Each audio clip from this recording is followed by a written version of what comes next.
Double check we are live. I believe we are. All right. What's going on, everybody? Welcome to Wolf. Welcome to the podcast. We've got a really, really awesome conversation today. The system is crumbling. We need the new era of finance to enter the world. A little bit of clickbait, a little bit of truth there to it. DeFi is evolving. So a lot of platforms still rely on centralized elements, and they kind of undermine a lot of the principles that we have in crypto land. Depends on where you fall. But Maverick Network, who I'm joining with today, is they're changing it with a fully decentralized layer one blockchain. And they want to be bridging real world assets, which is something I think is going to be huge. Mr. Larry Fink from Blackrock thinks it's going to be kind of huge. He's mentioned it once or twice, maybe. And without sacrificing, trustlessness, security, they've got a bunch of cool stuff. They got a TGE coming up, which is something that I'm really excited to talk about. They have governance, automated fee burns. They really want to be about the people here. And so they're building something that's going to be scalable, resilient in the DeFi ecosystem. I'm really excited, especially about the RWA sector. So I'll probably have a couple extra questions there. But thank you so much for coming and joining us. If you could just give us like a quick little introduction on you and Maverick Network, and then we'll dive a little bit into like how you got started. And the big meat and potato question I have is like the thesis around RWAs and generally entering this side of the industry when could have dropped a meme coin. You could have dropped, a million different things you could have dove into. So anyways, I'll turn it over to you. Thanks for coming on the show. Yeah, of course. I mean, good about me. I have many things to say about meme coins. Cade, Wolf, thank you so much for having us. So my name is Alex Davis. I'm the founder and director of Maverick Dynamics. We're building what's called the Maverick Network, which is an interoperable ecosystem of tokenized RWAs with DeFi.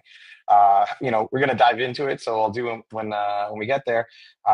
But effectively, the reason why we started this is we saw that most post-ETH blockchains operate as oligarchies. I tend to find that layer one blockchains are parallels to nation state economies. And so really looking at like the blockchain less so as just a transaction execution layer, which is what L2s are, and more so as a network economy of interoperable assets and money Legos, which is what DeFi is supposed to be. So given the what should be the low-hanging fruit of tokenization, which is yield-bearing assets, we took that and built out secondary markets and lending on top of the network as well to jumpstart. Everything's non-custodial, everything's open source. So with a plethora of assets already in our pipe, a little over $300 million in assets ready to tokenize. We're kicking ass and taking names. I love it. Look at this. We got already a comment here on YouTube. Frankie's Travels, checking out the project. Very nice. Looking forward to the TGE. Yeah, we'll get to that here in a second, actually. I think this is going to be a pretty cool conversation because some people are like, why does it need to be there? But sometimes it actually does help out the economy there. And sometimes it's necessary to keep these things rolling here.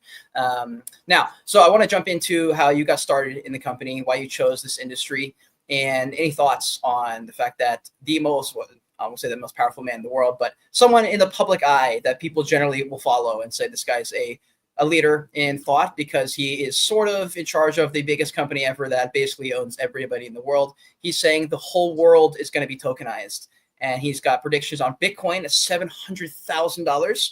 He's got some crazy turnaround just in terms of his whole philosophy on the world. And tokenizing the world has really become a mainstay, a big term that I've seen in crypto land. I believe it's going to happen. A lot of my friends do. So it's something I'm paying attention to on a personal investment level, personal interest level, as well as a professional level too. So I want to get your thesis on this. Well, you said as the most powerful man in the world. All of a sudden, my mind went to the most interesting man in the world. The guy from Dos Equis. So yeah, him. I find it to be extremely interesting when it comes to him saying everything will be tokenized because we say tokenized today, right? But in that same light, it's almost like what, we're not that old to have it be our parents because it's like more of a Gen Xer thing where it's like, okay, well, everything's going to be digitized. When it comes to like, I bought my first cassette tape was the No Doubts. I can't remember the name of it, but the one with Don't Speak. And that was on cassette. That was when everything was still analog, right? And then we started moving to CDs. And then all of a sudden I was like, okay, well then Napster comes about. And then you get MP3 players. And then you get, and then you got streaming and everything became digital. We use tokenization because we're still from this like nascent field of blockchain. It's still pretty young. But effectively, when it comes to tokenization, it's just the digitization of ownership. everything will be digitized, whether it's ownership over Pokemon cards or the titles.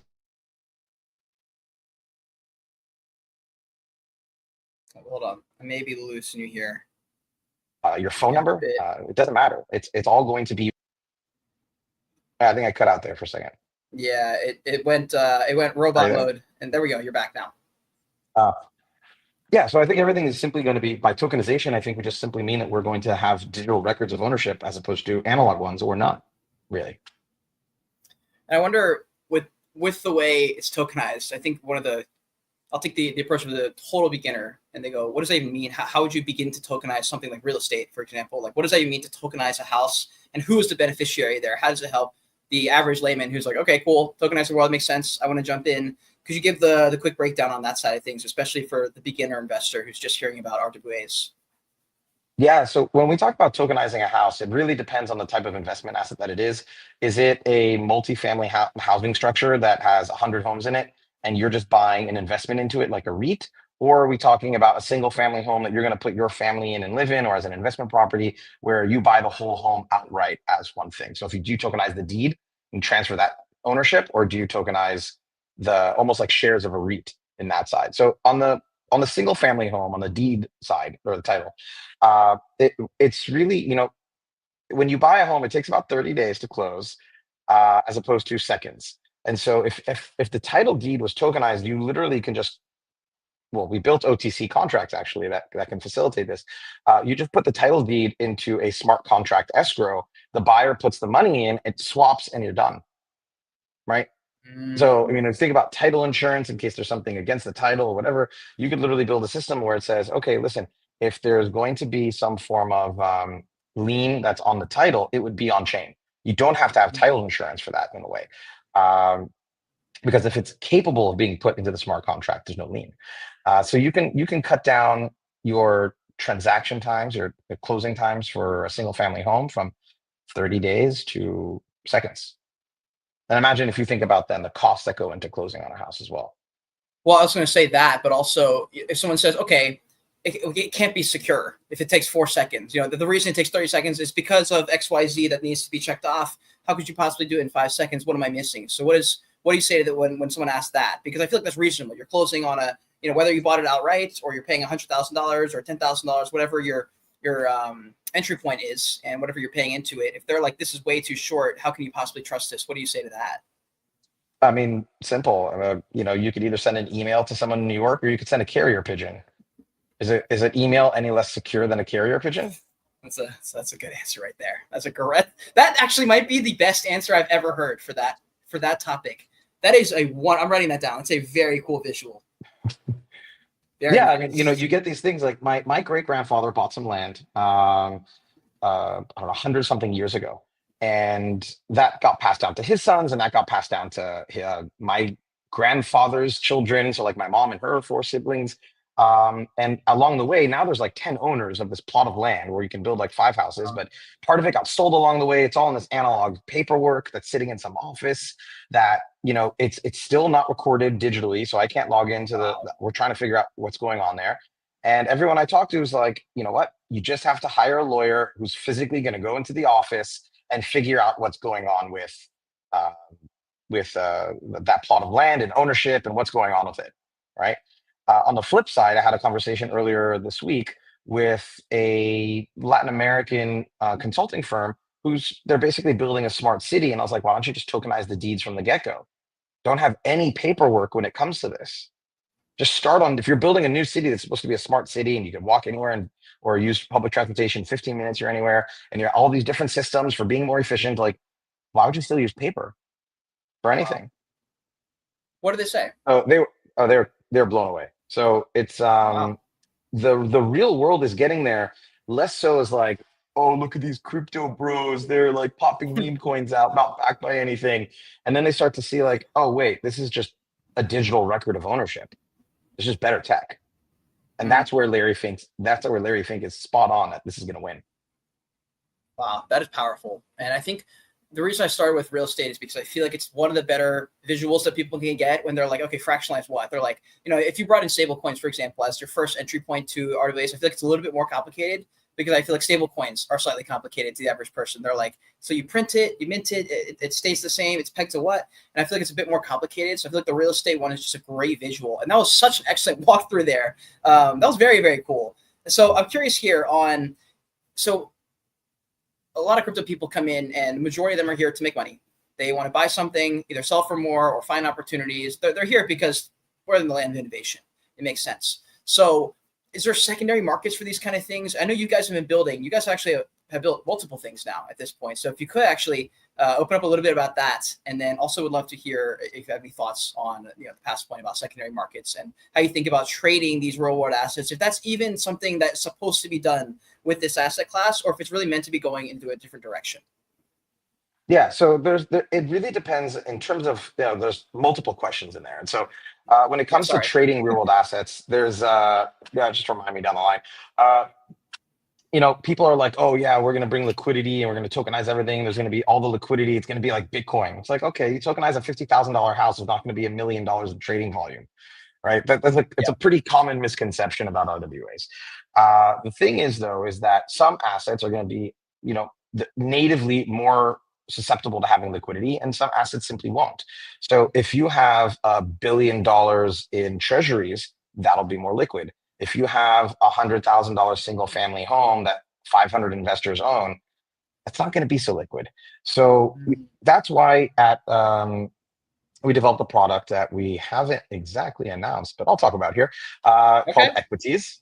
And so we actually built for that 3 non-custodial, so we never hold users' funds, or the platform actually never holds users' funds, marketplaces for RWAs. One of them is more adept at low liquidity transactions. So it's basically an AMM, or proactive market maker, for RWAs. Users can, or stakeholders can go in. You can provide single-sided or double-sided liquidity, meaning you can stake stable coins to be used there, or you can stake RWAs to be used there to facilitate trades. And so you got liquidity on both sides for buys and sells, but those are for lower level, like let's say lower volume trades, so to say. You can't buy or sell 10% of the supply immediately in there, right? It's not geared for that. We also then built an on-chain order book DEX. So imagine Binance, but all the orders are on-chain. And again, it's designed more for security than it is for high frequency trading, because the elements of RWAs is less so the high frequency trading of these things. They're naturally liquid, so it's more about security than anything else. But you can put a block order for buying up 30% of the asset at let's say $10, and if people want to sell, then they can sell into that. And we also built OTC markets, which is effectively just smart contract escrow. So you could own 50% of something and say, hey, you know what, like I'll sell, like you can buy up as much as you want at $25 or make an offer. So that's what we did on the liquidity side. In the markets today, there are not many platforms that have secondary markets for RWAs, especially when it comes to the non-custodial side. If you have centralized exchanges or custodial exchanges that do, you have a couple platforms that have built effectively walled gardens. And so it's like, hey, come buy my RWAs and you could use that here. And it's like, okay, but then why even put it on blockchain if you don't allow me to put it in my own wallet? You don't allow me to sell it in a secondary marketplace that's not from the first platform.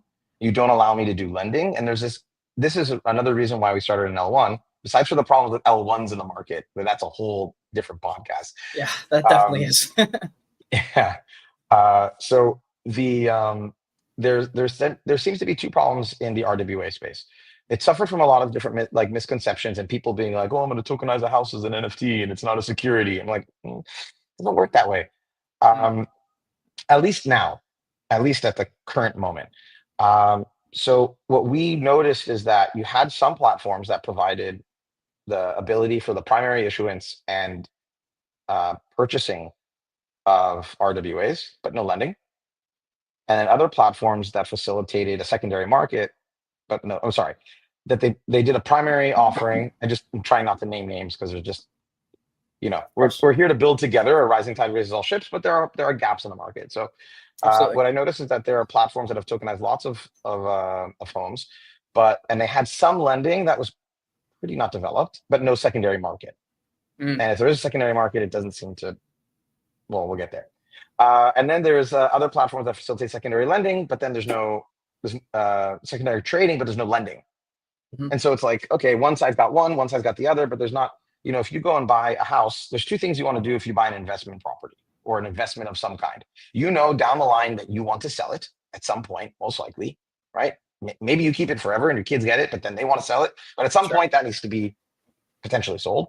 And secondly, most investments you borrow against, whether that's Bitcoin or a house or Yeah, absolutely. a rental property or whatever it is. You take leverage, especially against these assets that go up in value over time. So if you don't have both, then all you did was digitize this asset with extra steps. Just put it into a central company. So if we're going to use blockchain and make things more efficiently, then you have to provide those two stepping stones to get that moving. And that's what we did with Equities on one side and Maven on the other. Maven being a lending bank that now will facilitate RWAs.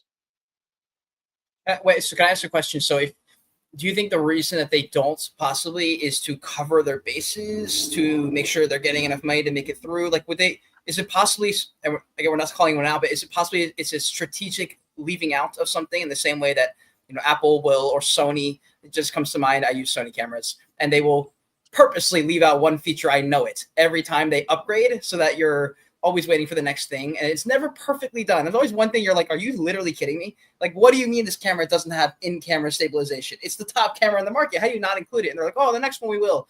And so they do that, and I feel like it's a little bit on purpose. We don't have to call anyone out, but is it possible that there's strategic, thought around that, or is it just they're just not doing it? I think there's just more of a focus on what they want to do. Like they're not looking at building an economy of assets. They're more of interoperable assets. They're looking at focusing on tokenizing and selling as much as they can, where they make their fees. Where we're also coming from the layer one angle. So Equities focuses on secondary trading and tokenization, or tokenization and secondary trading, right? And Maven focuses on lending, and Maverick focuses on making sure it all works together, right? And Okay. so there's not that umbrella of making sure that everybody, like, don't build in silos, use this token standard and work together and actually push this out. And so what we're doing is not like leaving things out or calling people out or being like that. I mean, those two platforms that I'm thinking about are actually on different chains as well, and they're not major chains. So it's like, okay, well then why are you on those chains anyway, right? So if we're going to go to some obscure chain to build out an ecosystem of interoperable assets, why don't we just build the chain as well and do it the right way from the ground up? That's a good way to think about it. I think that's probably the best way that companies are made. I feel like in crypto, the benefit we get is we are in the land of innovation. Unfortunately, when things start to work, we start to see people make things for the sake of making them, not so much because there's actually a need that they saw and they said, I'm going to go fix it. And so I think that's why it's cool here. One thing you mentioned, there's $360 million, just a casual 360 mil in RWAs that you got in your pipeline. What kind of assets? We talked a lot about real estate, but what assets are you prioritizing, in addition to real estates? And then how do you ensure quality and transparency as you guys start to scale as well? Could you talk a little bit about the scale size? Like, I'm not sure how that would work once you start to get way more investors, a lot more interest. Talk to me about what that process is going to look like. Well, that's actually really interesting because now I want to be like, let me share my screen and walk you through it. We'll save I'm that happy for to. another Do you part. want to? Okay, we can do that. We can do it on a follow-up. We can like tease it and then let Okay. the Sounds like good. get the oh, this is going to be a little bit of a dirty line. So look, the interesting thing about that is that we're here to tokenize effectively. I'm trying to think which side of the answer to the question to answer on this one. We're here to tokenize. Well, it's my theory that yield bearing assets are the future of tokenization, at least in the low hanging fruit of tokenization. Whether it's for sophisticated investors, retail investors, family offices, etc. The key is yield bearing assets. So when it comes to real estate, that's a very easy one, right? Hey, buy 10% of this house, get paid 10% of the dividend yields. Buy 15% of this hotel and get part of their dividend yields and like a free stay, depending on your tier of ownership or whatever it is. But there's many other things that provide yields that most investors don't have access to today because IPOs are effectively, private equity pump and dumps on retail investors today, and also that most retail investors are priced out of the market. So it's okay, maybe you can buy a home. I mean, millennials are screwed on this, and Gen Z is screwed on this. Like, in major cities, the average price is $1 million. Oh yeah, I was in Seattle, and I was just A couple years ago, I was looking at the houses. I was like, you guys cannot be serious. It's like, it's cost how much to buy this house? You have to have how much income to even qualify? I was like, I need to make $500,000 if you even wanted to get me in this like $50,000 house. Are you kidding me? It was crazy. No, but I mean, I grew up in Los Angeles, and the average house there is at least over 1 mil, which means you need at least 200K as a down payment. And Wow. outside of certain circles, most people don't have that kind of cash on hand. So you're priced out of everything. And by the way, that's why I think people are flocking to meme coins, Mm, and all these like high risk investments where it's basically yeah. gambling because they don't have anywhere to really put their money. So that's on that front. But imagine all the other things that you can buy into today if you tokenize it, because it reduces the friction and cost of, let's call it, a public offering as opposed to an IPO. So there, we covered real estate, multifamily housing, also real estate, hotels, a form of real estate, but still a business. Um, but then there's also Bitcoin miners. Most Bitcoin miners around the world are privately held. And Yep. so imagine this. You like, okay, there's this whole thing that's like Bitcoin L2s. You can stake your Bitcoin, you can secure a network and yada yada. Hasn't worked so well yet. But imagine if you could just like, hey, buy 10% of this Bitcoin mine and get Bitcoin dividends on chain in wrapped Bitcoin. All right. Talk Unwrap to me if more you about want or this choose to. because I love the miners. So talk to me more about this. I mean, imagine if you bought in a Bitcoin mine makes 100 Bitcoin a year, let's just say, right? Throwing numbers out there, and you own 10% of it. So you earn 10 Bitcoin a year as a dividend. The same way that you'd earn like $10,000 a year if it produces $100,000 a year, right? Okay. What are the opportunities here for So Bitcoin mining RWAs? Do you guys have any currently in the mining world? And also, if there have there been examples in the past where it's failed and it's also been successful? Because this is now you've like really tripped my my passion alarm. I love the Bitcoin mining industry, and so I'd love to hear if you have any thoughts on it. If there. I don't know if this developed as far as other sides of the industry, but we have an open conversation with a group in, I think it's North Texas in Oklahoma, for tokenizing the privately held Bitcoin mines. But wow. it's a mostly they go public. If you think about Riot, Marathon, Mawson, etc., they've gone public, and they still don't pay Bitcoin dividends. They pay. I don't even know if they Oh, pay okay. dividends actually, off the top of my head. But it's owning it. You got a lot more flexibility in the private equity market, so you can pay. You take that Bitcoin, you wrap it and put it on the chain. You can automate the payments to 10,000 investors, and it's just a number. It could be a million. So there's something really interesting there on the Bitcoin mining, and then there's also others as well. Bonds, treasuries. That's already being done with Ondo. There are what are called insurance-linked securities. So you can buy like risk that's not correlated to Nasdaq. Where like China releases a AI that's doesn't seem that's actually better than ChatGPT, and then the market tanks, but it's non-correlated assets in the market produces like 12 to 15% a year. Essentially, imagine you have $100 million in car insurance risk. So these companies, they usually get reinsurance out to Cayman, but then they sell that reinsurance out to like a reinsurance bank or ultra high net worth individuals. And that 100 million needs to be sitting in someone's account in order to back up the claim in case there's a payout. Now they can invest that money as well, so that's something. But um, all the you pay your car insurance bill, doesn't matter whether Nasdaq is down or not. You pay your car insurance bill, right? And that goes to the Yeah. insurance company. They take a cut. Most of it goes to the reinsurance company. They take a cut. Then it goes back again for reinsurance. You should watch The Laundromat. It's a wonderful movie. You can actually now start like, Okay. I'll watch that. um, well, it's about kind of like insurance fraud and how that system has worked. But Perfect. I've again, been putting looking that to get on into that chain, business. but putting that on chain again adds a level of transparency where you can't just like, where's the Absolutely. money, right? But now, let's say that they take in $10 million in car insurance payments monthly. They pay their reinsurers, pay their insurance. Now, the insurance-linked security holder earns those car insurance payments, or at least minus the fees along the way, right? For the reinsurance, the main broker and the insurance companies along the way. But now you can potentially earn risk. You can own risk and earn from it. When you risk, that is Yeah, very I wouldn't interesting. tokenize. I wouldn't tokenize, like single family homes in California right now. But Yeah. Yeah. that it's just from a regulatory standpoint, it's terrible what's happened there. I grew up there, and like parts of my like where I grew up are just absolutely decimated. But good luck getting the insurance payment now. Yeah, I have no idea how they're going to get around that. That was insane to see unload in real time. I mean, we've seen it happen all over the world multiple times now. Like, like Australia, I remember Australia was burning, and everyone, but it was so far away that people were kind of like, "Oh, it's terrible," but like we can't even fathom it when you're in America. But then for it to happen in Los Angeles, people are like, "What just happened? Like, what do you mean the whole entire state's on fire?" And it brought a lot of people to. I'm hoping at least It was people will urban. start. Yeah. That was the Okay. problem. Yeah. Yeah. Okay. That's right. That's right. I think I'm hoping at least for a lot of people because we spend a lot of time in crypto where the average person is just thinking about what's next, what can I buy next.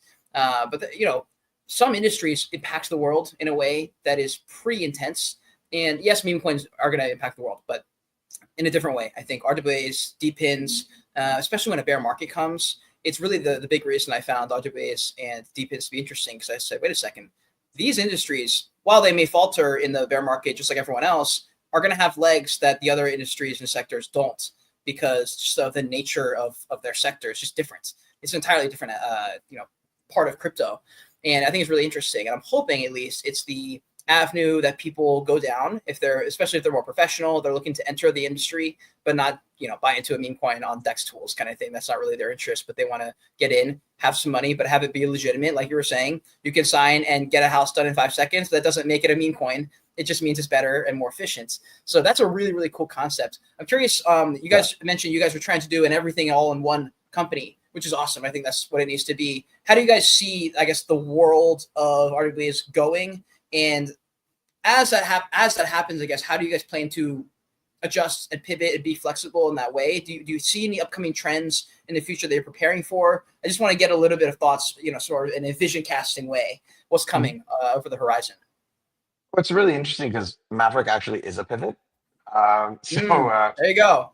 So when you say like what do you have on the horizon, potentially pivots and whatnot, we started as the platform that we built, Maven Finance, as a lending DAO, originally on the Tezos blockchain that back in the day was supposed to be the STO chain.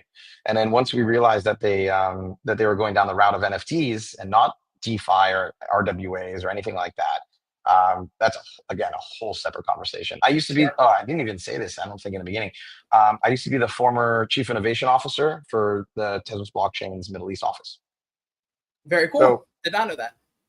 Yeah, so Maven was actually the first, and I still believe till this day, only fully VC-backed DeFi app on the chain.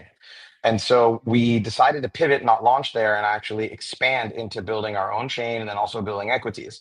Maven's built as a DAO. So once we release this beast, it's completely not, it works like a co-op, right? A cooperatively operated banking platform, credit union, building society, depending where you are in the world. The token holders effectively operate the DAO. Everything is on chain with Maven. It's not a DAO up front and the dev team in the back. It's all the revenue flows into a treasury that a decentralized board of directors called the satellite nodes controls. In order to run a satellite node, you must own and stake the tokens and run some hardware. They also provide the data feeds for decentralized Oracle, all of the upgrades. So if you need to upgrade from V1 to V2, we can actually migrate the liquidity via DAO vote. Any person, any dev team, any dev can push code to the DAO to be voted on to upgrade the system. So there is we essentially do not even essentially, we do not control Maven once it launches. We put it out there into the world and we'll contribute to it. Don't get me wrong. We'll be running nodes, we'll be doing the first upgrades, etc. But it's one of those things where it's like, you know what, let's put everything on chain. Non-custodial vault, multi-collateral lending. We've got mortgages hopefully coming up soon. So that'll be very interesting. When it comes to equities, that'll be, its own, it is technically, interestingly enough, again, we don't custody any user funds. It's all smart contracts on the chain, which also helps with the regulatory side of things, if you think about that. So for people who are thinking, what aspect of the business is centralized in the sense that it's a business, we need to make sure things are running versus, the DAO side of things? Because a few years ago, metaverse and DAO are probably the two biggest buzzwords that everyone heard. Metaverse is unfortunately, maybe we're a little bit. Did anything? Nice. Yeah.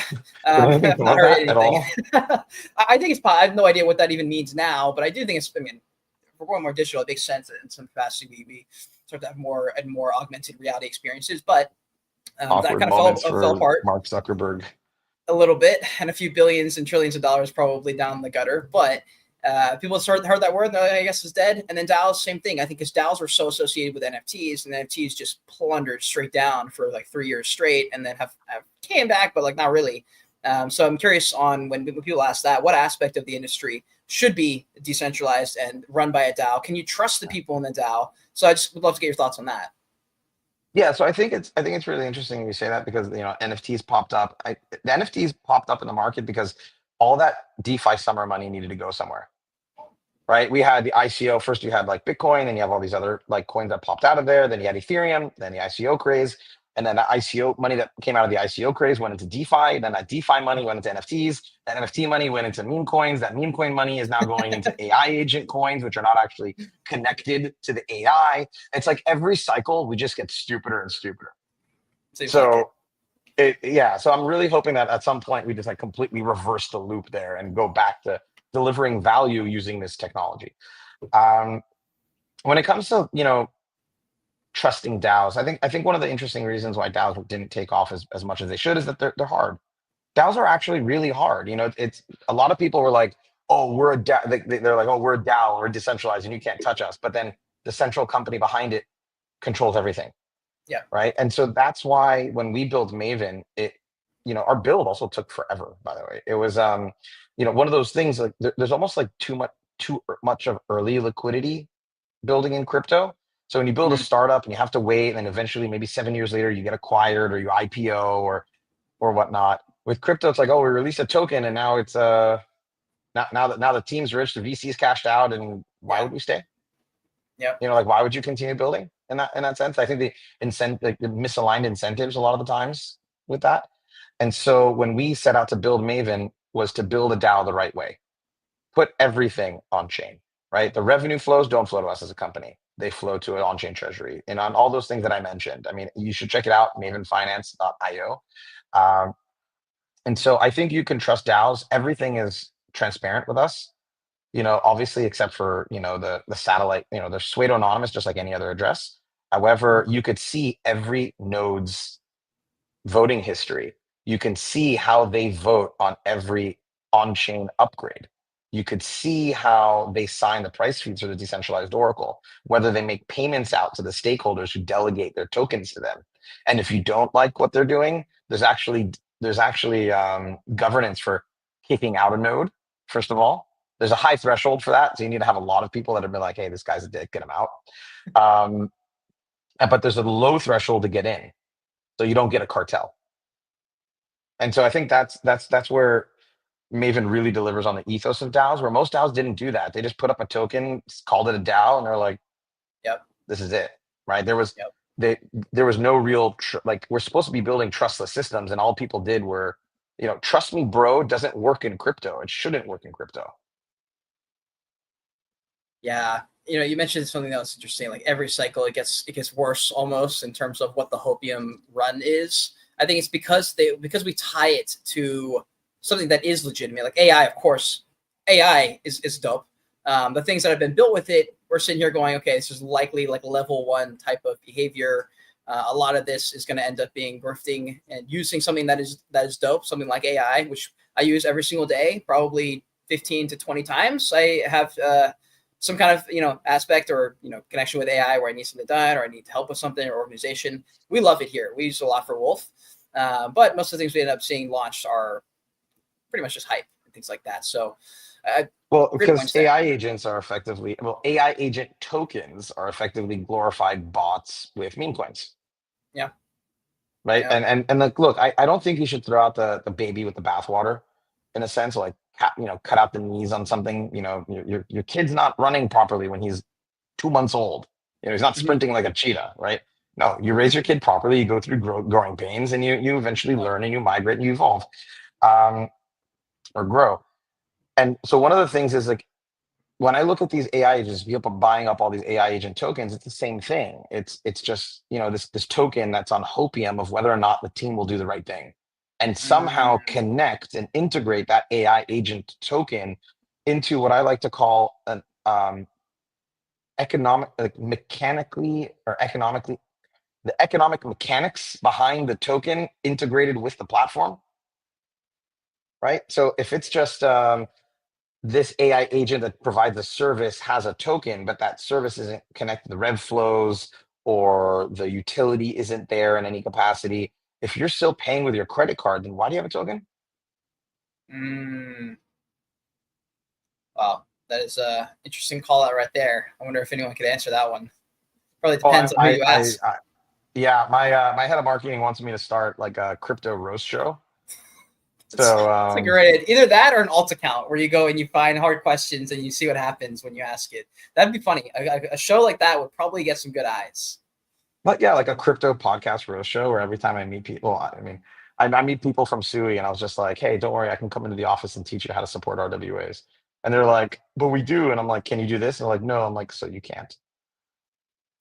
Well, I mean, it's tough because people want to jump on whatever, because potentially it pops and it goes so nuclear that anyone who slept on it's going to feel like a fool. And I think that's a little bit of that FOMO that we feel in this industry here. Also, I was going to say, so real quick for anyone who's watching, let me share my screen here. If you haven't already, highly recommend you go check out and follow Maverick on Twitter or X. Sorry, they're right here, Maverick Network. Actually, right above our faces. If you're on X, you should be able to go Is it and above our click their faces? accounts. It is our faces. If you're on X, at least. Let's see. Yep, right above our faces. You can go and you can click into Maverick, and you will come to their X accounts. Give them a follow, especially as they're going to have announcements coming out and stuff like that. You're going to want to make sure that you don't miss that. And you can also just bounce over here. And I know we're going to dive into it maybe on a future one, but we can just maybe give a quick little tease on kind of what their website looks like. It's very clean. If you guys are into it, if you guys like the conversation, at least I recommend you guys check it out and jump into their website, see what kind of things they offer. If there's anything that catches your eye, definitely jump in. This is one that I'm even paying attention to. This Bitcoin miners one, definitely going to be coming back to that at some point. But dude, this is really, really clean. I love the way this looks. If you want, down to spend a few minutes here. If you'd rather save it for another time, also happy to do that. No, that's fine. I mean, if you want to head back to the Twitter for 1 second, Let's do it. Of we course. actually just announced right before this Twitter space. I mean, guys, launching a platform is hectic to say the least. So we're doing a launch party in Dubai. If any of you guys are out here, Wow. it'll be this Saturday in collaboration with ArtsDAO, where I'm a member of as well. And we'll be, a whole yacht party, t-shirts, 4 hours on the water, interviews, KOLs. And it'll be a fun, good time. You can meet the team. We'll be doing a team offsite as well. All right. So whoever's around, sign up. Where is this? You said this is in Dubai. Very UAE. nice. Okay, cool. Yeah, if you're in Dubai right now, or if you go ahead and catch the recording and you're watching this, definitely give them a follow. That way you can go to their account at least, and you'll be able to find this tweet. I believe you guys quote tweeted it. Yeah. So There so it that's is. there. But we can head back to the website and go over it for a second. Yeah, Just let's do it. show you what's All right, here we go. And also, if you would rather share, I'm also happy to let you if you want to run through it. Otherwise, if you walk me through it, I should be able to keep up. No, all good. All good. So, if you just head down a little bit, we've got interesting new graphics. I'm a stickler for how things look. So, Yes, so clean. This is so clean. I'm on a small little MacBook Pro screen, by the way. It's like 15 inches, so it may not be big enough to fit everything in here. I'm not sure exactly what it's set up for, but this looks great on my screen. I mean, it's sharing it wise, it looks fine. It looks perfect. So it's, like I said, you can tokenize real estate, insurance-linked securities. You can tokenize equity and commodities. It really just depends on what it is. I just don't think that it's going to be the low-hanging fruit of tokenization. I mean, Yep. like when the capital markets are so efficient when it comes to trading of commodities. There are other things. It opens up new markets, but it's just again, it's not about not tokenizable. It's just not the first thing you want to tokenize, in my opinion. Bitcoin miners, I can't wait to do this because not only does tokenizing the Bitcoin miner put assets on your chain, I like to think of chains as, again, network economies. So yeah, you get this $100 million Bitcoin mine that's on your chain, right? The value of it is tokenized of the ownership on your chain. And so that ownership, it's not TVL because it's not locked in a DeFi platform, but your chain is still securing it. And that still gives some form of value to your chain. So I'm still trying to figure out how to come up with some form of economic factor similar to GDP for nation states, but for total value secured on a chain. Because there is TVS, but it doesn't I don't think it does it justice. But then every single month that Bitcoin miner pays dividends in wrapped Bitcoin on your chain, A, you get more wrapped Bitcoin on your chain, and Mm. B, it's driving monthly flow of value onto your chain as well. Then those people can go and take their, let's say, monthly Bitcoin dividends, go over to equities, and be like, do I want to hold this Bitcoin in my wallet? Do I want to unwrap it to regular Bitcoin? If you want to like put it into, Mm. put it on your ledger, or do I want to use these Bitcoin dividends to hold for 6 months, and every 6 months go buy real estate with it, and you don't have to get out of the ecosystem. So that's why I find real estate to be, the Bitcoin miners to be really interesting. Debt and bonds are really interesting because you can tokenize many things in very interesting ways, which we'll get to in, I guess, another show, on the tokenization of almost like debt or deal flow in that. And it makes it a lot simpler than owning equity in something Mm. is owning debt, because there's a lot of regulations that slow down RWAs. But if you own debt, you don't have to reconcile equity shareholders with a regulator on a monthly basis. So I'm working on structuring a new form of RWA where you'd be able to effectively have like a conveyor belt, in a way, like a template contract, where you're like, okay, you know what, we're issuing debt in terms of the cash flow revenues of this asset out to this token. And then you don't have to put the title into a holding company and token change the memorandum of Mm. understanding to say that the cap table of this company is being um, you know um, uh, not reviewed by, but it's being represented by this token contract. It makes it really easy of like, hey, we're issuing this security. It's a debt piece. It represents the cash flows off this asset that is owed to the token. And you just launch these, rinse, wash, repeat, and just, tokenize a ton. So you're asking like, how do you get this thing flowing? Yeah. It's by putting the first couple $1 billion of yield bearing assets on chain easily. And then, by the way, I didn't even mention is that we're working to jumpstart the ecosystem on our chain. But everything that we built with equities and Maven, all the treasuries, all the staking, all the oracles, satellite nodes, yield farms, RWA marketplaces, all three of them, they're all non-custodial and they're all open source. So we're working with some partners that are like, hey, look, we want to tokenize some things with you, but eventually we want to do our own marketplace. I'm just like, okay, cool. We could do a white label, like all these traditional businesses, asset managers, brokers that do deals. We're like, hey, we Yeah. can give you your own white label solution of what's going on. You could either use your own devs and fork our code, Mm. or one of the options that's coming up now is a white label. It's like, hey, you can have your own marketplace. We'll run it for you. That's fine in terms of the tech of like we'll make sure that the smart contracts work and whatnot. But like all these brokers that work to sell assets, essentially broker deals, I should say, we actually did that. One of the partnerships we have for real estate and real estate based debt, specifically home equity lines of credit, out of London. So it's a brokerage firm that's turning into their own almost basically RWA marketplace, and they're using our tech in the backend. And so we did a first Wow. tracker token on Maverick, and so looking forward to many more. You can Okay, scroll that is down cool. actually. That was a really cool last few minutes. I was just really sponging that up. That was a really. I'm very much looking forward to that. Okay, that's very cool. We're definitely gonna have to come back at some point. And by the way, before I just before I forget, at some point, or not at some point, it's yes, at some point in this stream, I do want to touch on the TGE as well and get some of those details because I know that's gonna be coming up here as well. So, anyways, I'm here on the unlocking RWA section. Yeah, and Very so cool.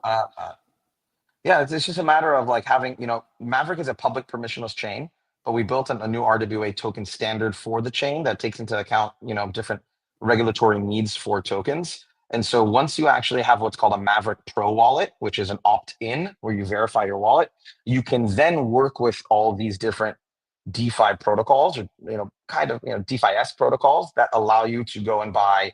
You just go to equities, click tap and buy, and you're done. Or then you can take that asset, which is already in your wallet, and then go to Maven and get a loan against it instantly. And it's really interesting because Maven's a protocol. So we've actually built a front end for equities that looks more user friendly than a DeFi app.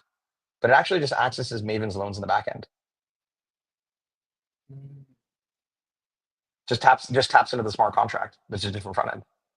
So there's that as well. But the world that I'm imagining in terms of like tokenized RWAs, if you thought that last bit blew your mind, is what happens when there's 1,000 RWAs tokenized on chain. Real RWAs, not like, kids trading like NFTs of their moms and stuff like that in class. Yeah. Or 10,000 RWAs tokenized on chain, where you have 700 hotels through Europe tokenized.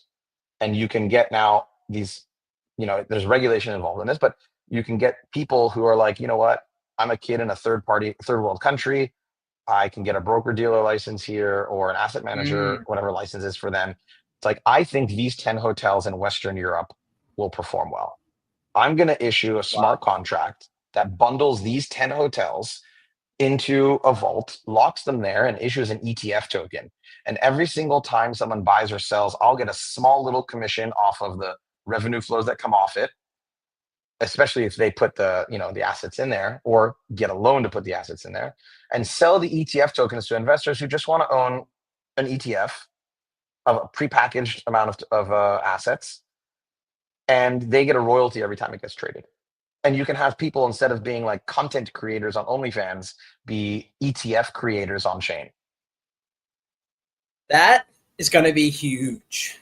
That might be the biggest vision. That might be the biggest clear image of where this could be headed that I've seen, actually. So you've blown my mind twice now in the beginning with that visual of real estate. And that is very interesting right there. An ETF for all the top performing, parts of RWAs, whichever sector you think is going to pop, but hotels, wow, that's going to be. I mean, it could be for anything really, right? You could say, you know what? Hey, look, like hurricanes are getting worse off the coast of Florida. I want to, have a diversified, not one RWA token. I want to have, or one building. I want to diversify into an ETF of 10 buildings, just God forbid, in case something happens to one of my buildings there during a hurricane. Right. Or, you know what? I'm too exposed to the East Coast property. I want property in the West Coast of Los Angeles, Seattle, Oregon, whatever, and then there's all different sorts of things that you can do. And then I actually make it really funny. I was talking to a bunch of people and I was like, well, you know what? Like you should just you could tokenize cash flows of basically anything, right? And you have all these like content creators, whether it's Instagram or OnlyFans or, TikTok, and they have almost equity in their brand or cash flows and recurring income. Tokenize that. That conversation didn't go as well as my, it was kind of hilariously funny with my wife, because she was like, wait a minute, you want to tokenize OnlyFans girls? And I was like, no, just so that they could pull out equity from the brand. And I was like, it's research. That was a funny conversation. But you start to see where this can go in the sense of, if there's cash flow, tokenize it. And not even if there's cash flow, if it's worth something. So a Max Verstappen, race worn jersey, how do you know it's real? Certificate of authenticity that anyone could have printed.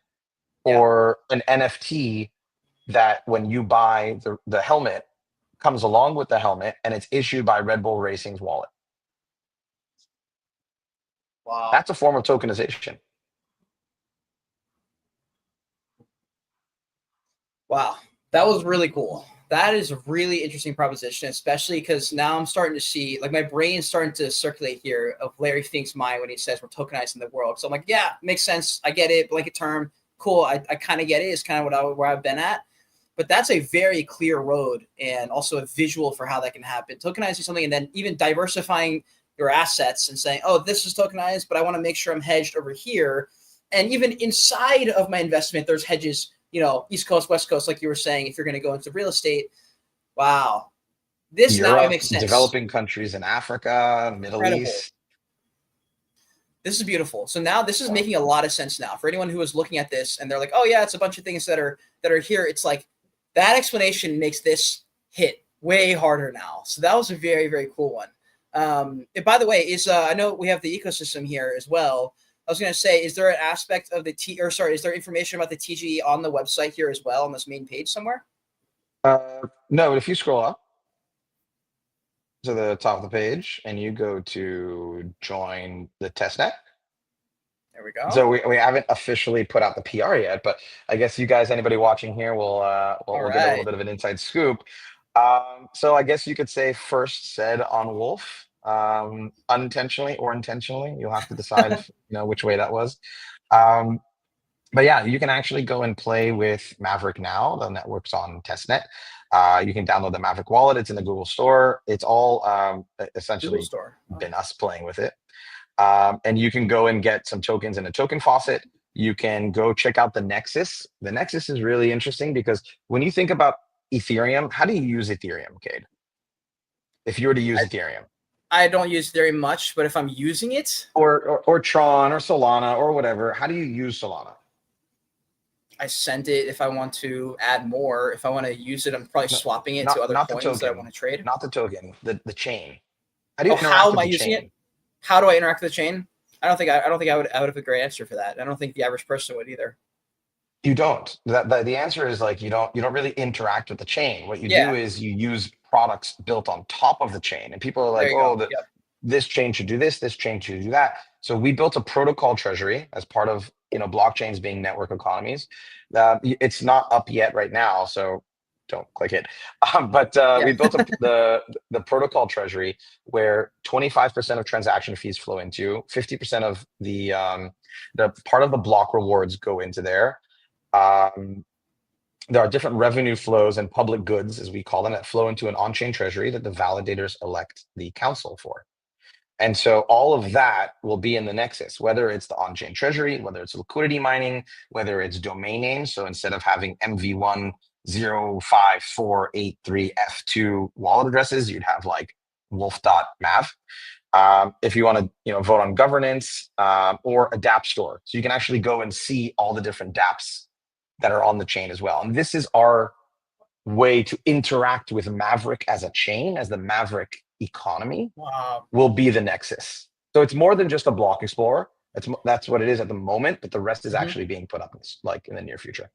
So if you go back to that previous Very page cool. though, and There then we you go. can play around with equities and Maven. Can I click on And these, so or should we wait? you can click on them. You can click on them. You can click on. Let's show them something on equities. All right, here we go. It's loading now. There we go. Wow. Clean. Yeah. The thing is, given the time, well, you can click buying, selling. If you click the sell tab there, Wow, look at that. and so you literally can just go in and be like, hey, you know what? I want to put like $1,000 USDT into this house, and you'll just start earning dividends, and the tokens go directly to your wallet. That is. I'm gonna play around with this after. This is very, very cool. Yeah. Borrowing Just ask me section, which either assets you buying, want to do selling. because we're putting liquidity still in them. We're uploading like template. It's testnet, so we're uploading template Sure, addresses. And then if you sure, sure. go to loans or borrowing, I guess. Oh, Sorry, the tab up there. that's right. So that's actually that front end for borrowing against your RWAs. This is Wow. not loans facilitated by Maven by equities. This is actually the smart contracts of Maven. Oh, You never okay. need to leave. Oh, wow. Okay, I see. I see what you're saying. That's nice. Now it's making sense. You guys are trying to do it all in one place. There's no reason to have another thing open. You want to be able to have them Yeah. here and have everything they need. Wow, that's Yeah, well, cool. for That is there's very going to be cool. people, like I said, like we're here to jumpstart the economy by putting a couple $1 billion on chain, having our own tokenization, houses, so to say, and marketplaces, and also provide lending. But it's all open source, so anybody can come in and say, hey, you know what? I like the way Equities does secondary markets, but we're a small startup. We're going to use the source code and build an AMM that routes the fees into and then take the treasury from Maven and make their own on-chain treasury with an AMM for RWAs. Or, Maven's vaults in the beginning are dynamic rates, they're algorithmically set. I want to do fixed rates on RWAs and then take Maven's lending controllers and modify them to produce, fixed rate loans on RWAs and build out the ecosystem. And that's why it's so important that this network economy is not a walled garden, but an open garden. So all this code will be open source. That's going to be huge when people try and shoot you down. You can be like, check it out. Go ahead. That's No, with, really, with really with pleasure interesting. though. With pleasure. Like if Yeah. people come onto the chain and start putting up like 20 more RWA platforms and more tokenization companies and more lending platforms, like all the power to them, right? We want Mm. to create a network economy. We're here to jumpstart it. We're not here to control it. We're here How to do build an open economy. so in that scenario, is there a vetting process for how it goes up? Like, is there a way for people to go on and say, okay, this is something we can trust? This is like, this one is backed by Maverick, as in like this has gone through the full vetting process. Now we've listed it, or can anyone just list anything, kind of like a meme coin, like pump fund type of situation? No, on equities, it's going to have to be at the outset. It's going to be things that are tokenized by us. Okay. So that's there, and there's sections. If you go and explore the site, there's a section. Well, it's not there at that moment, but in the offering section, there's a row where we will then actually have all of the legal documentation connecting that token to the rev flow of the asset or the holding company. And so you'll actually be able to, it'll all be there of like the legality, the compliance, and all that kind of stuff. If you want to start your own RWA platform, yes, you need to talk to us just for like the KYC elements and whitelists and blacklists and that angle of things. But yeah, there's still a level of in RWAs. There's always going to be some level of permissioned environment there. But yeah, we're here to. We are. I mean, actually, to be fair, you can actually use your own security token and launch your own platform as well. Do that on your own accord. So if you want it to be fully integrated with our products, yeah, you'll have to talk to us a little bit, but eventually, we'll find a way to make that more open. But yeah, like I said, we're here to we've got some other deals in the works that are just going to, throw through. I'm saying too much on this call. Deals that will be essentially like force multiplying the amount of tokenized RWAs we're able to put onto the chain, like an RWA fund. So that is, that's what's going on. Thankfully, I will have some announcements to say after this call, if you could. I was We've gonna got some say, big yeah, things in the works. My man is leaking alpha. I love it. I appreciate you dropping some of these as well. So in terms of the TGE, you've already released a lot of information, but what information can you share with us? Is there anything here I should keep up on the site, by the way, or do you want to zoom? Should we go? No, we can just do us now if you'd like. Yeah. Okay. Let's do it. All right, and we're back. Yeah, there's a Q1 TGE. We're getting everything lined up from exchanges and market makers and marketing and PR audits and all that kind of stuff. You can follow us at Maverick Network or Maverick Dynamics, and Maven's got a Twitter, Equities is a Twitter. I haven't promoted that one. We haven't announced it yet. In the next one.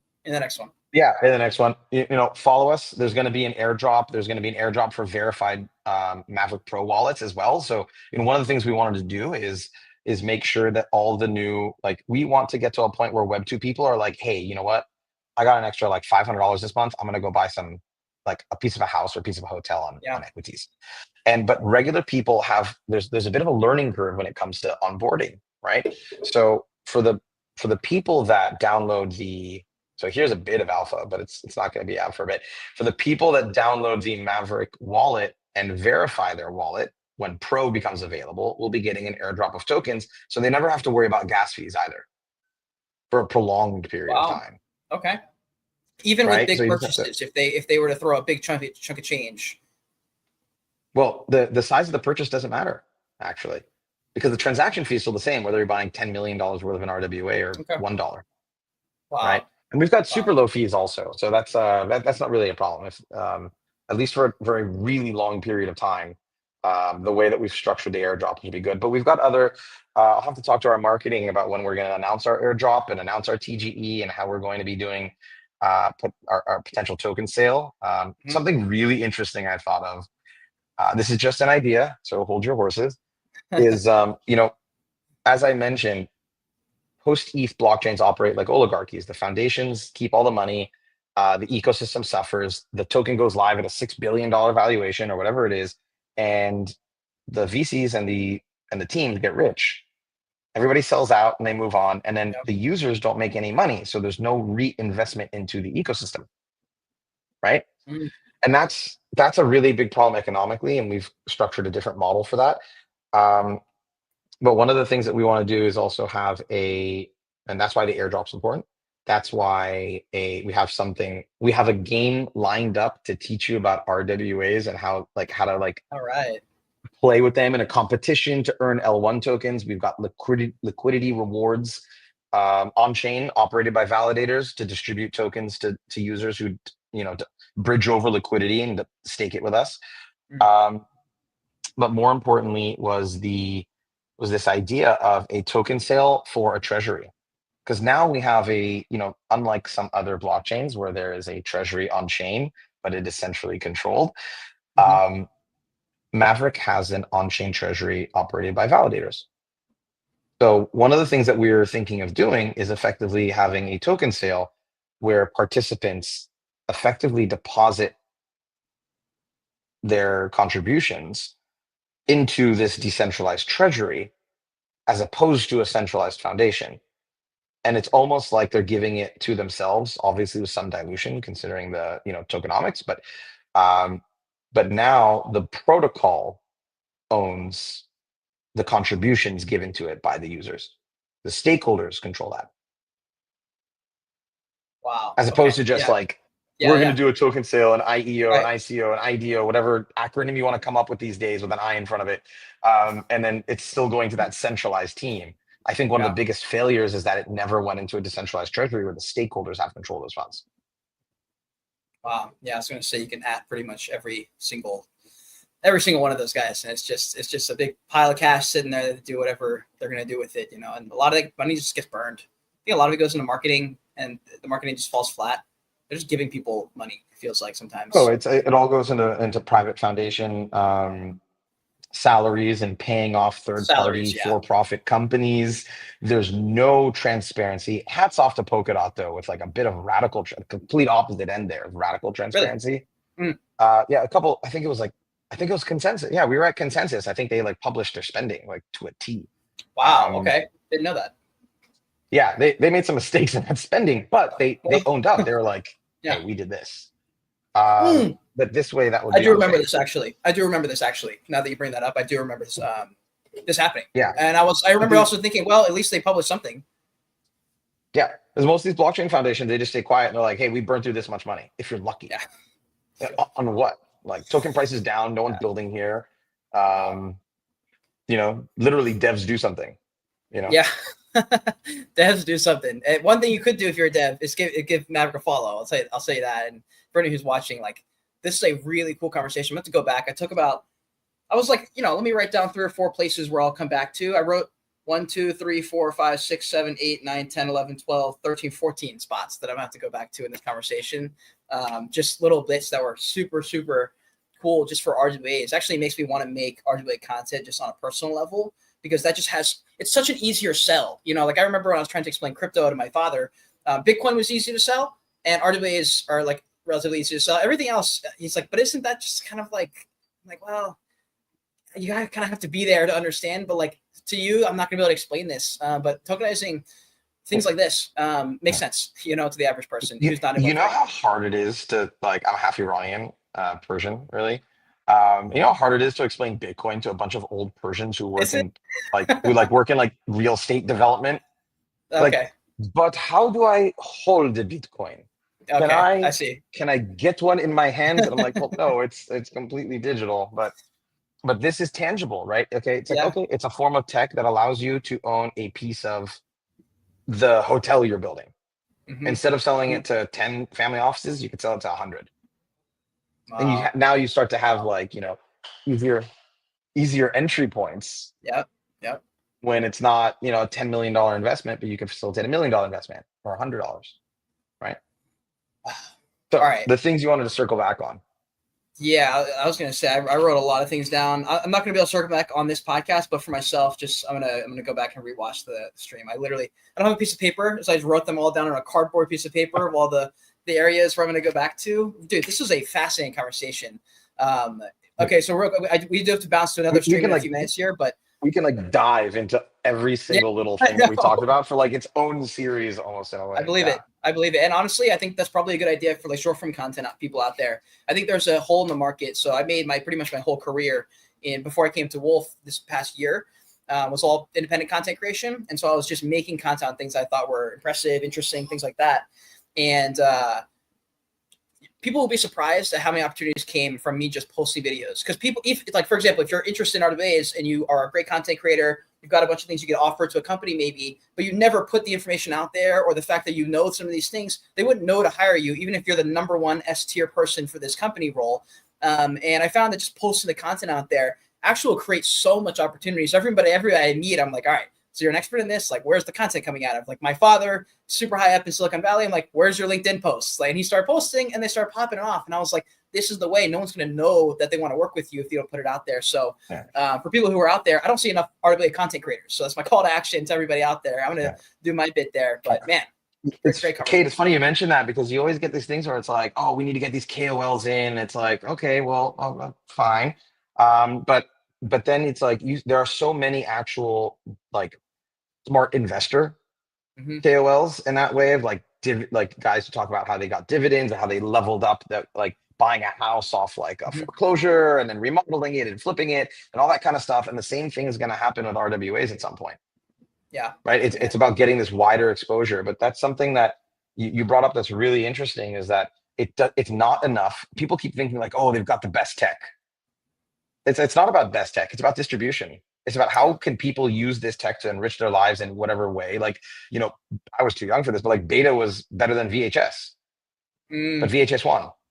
Wow. That's really interesting there.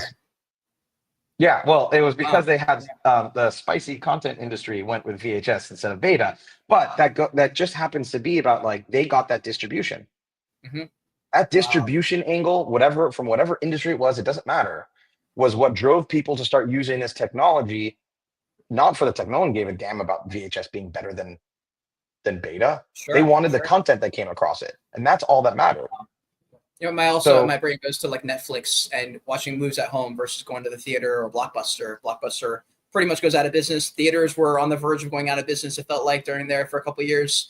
You're right. Like distribution, who can get it into people's hands faster so that their lives are a little bit easier. And in this sense, if you're like, I'd love to invest in real estate, but the cards, I just don't got it. I don't got it like that.